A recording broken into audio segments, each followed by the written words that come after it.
I could argue in the developed countries, the big winners are countries that have shrinking populations. Okay, that's something that most people never talked about. You know, we always used to think shrinking population is a cause for negative growth.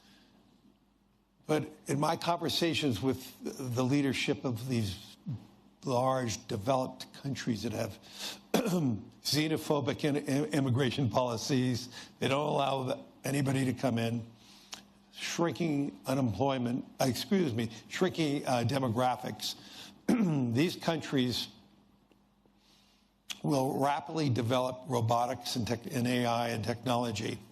And if the promise, I didn't say it's going to happen, but if the promise of all that transforms productivity, which most of us think it will, we'll be able to elevate the standard of living of countries and the standard of living of individuals, even with shrinking populations.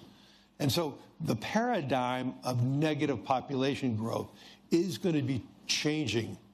And the social problems that one will have in substituting humans for machines is going to be far easier in those countries that have declining populations.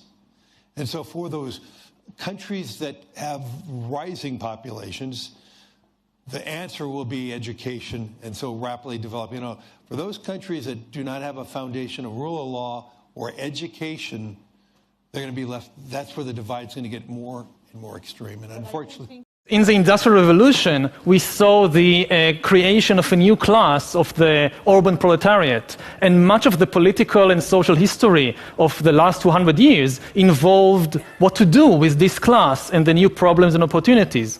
Now we see the creation of a new massive class of useless people.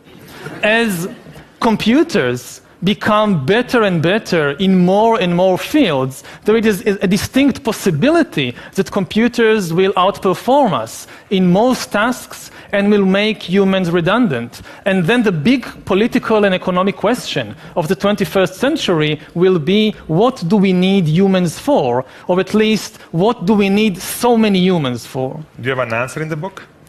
At present, the best guess we have is keep them happy with drugs and computer games.